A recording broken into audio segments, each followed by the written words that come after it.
Hey everyone, welcome back. Ready for another deep dive? Definitely. So it's this English learning podcast called Daily Money Briefing. Huh. Interesting. Okay. It's actually pretty cool. You get the Yeah. financial news and kind of a language lesson all in one. Oh, I like that. Sort of killing two birds with one stone. Exactly. Okay, let's try and unpack this. We've got quite a mix today. Mm-hmm. There's this sudden U.S. China trade truce. Right.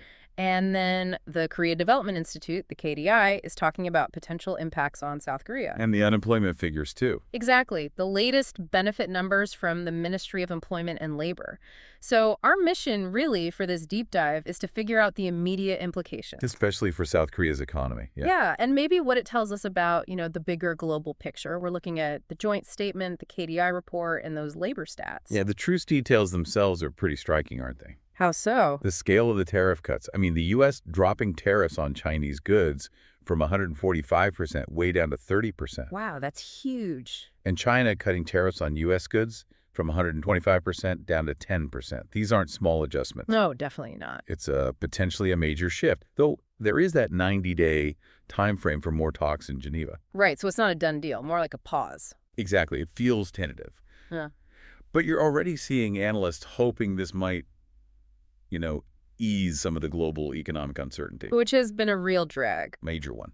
Okay, but speaking of drags, the KDI, they have just come out and explicitly said South Korea's economy is in a slowdown.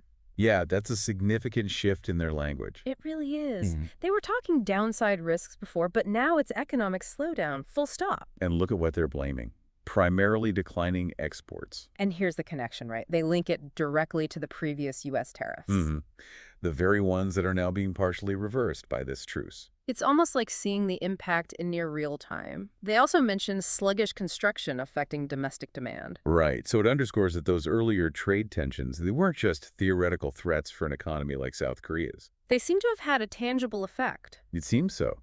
The KDI report suggests those tariffs hit export competitiveness or costs pretty directly. Okay, so that's the trade and growth picture. Then we layer in the unemployment benefit numbers. Yeah, the headline number is quite stark. Highest number of recipients in 4 years. A jump of 184,000 from last year, hitting what, 15.538 million? That's the figure.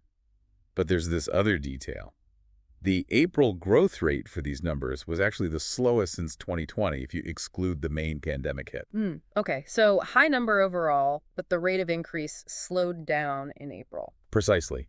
And government officials are kind of latching onto that slower growth. How are they interpreting it? Well, they're suggesting that maybe recent, more gradual improvements mean things aren't necessarily getting worse continuously. They're looking at the trend. Right, so one data point versus the recent trend line. It paints a slightly different, maybe less alarming picture, depending on how you look at it. It's a good reminder that stats need context. Definitely. So let's pull this together. We've got a trade truce. Potentially good news for global stability. Potentially, yes. Offers a glimmer of hope. But South Korea is already in an acknowledged slowdown, partly blamed on the earlier trade friction. Yes, the KDI is clear that those past tensions are already biting. And then these unemployment figures, high numbers, but maybe a slowing increase, kind of a mixed bag on the labor front. Exactly. The truce could eventually help economies like South Korea, but the existing damage, or slowdown, is already documented. And the job market picture is, well, it's a bit fuzzy. So for you listening, as you watch this unfold, the truce, the slowdown, the jobs data, what are the early signs you will be watching? Beyond this initial 90 days, what indicators will tell you if this truce is really making a difference for South Korea and maybe for the rest of the global economy? What will show if it's a genuine turning point? And, well, for the people living there, something to really think about. That's all the time we have for this deep dive. Thanks for joining us.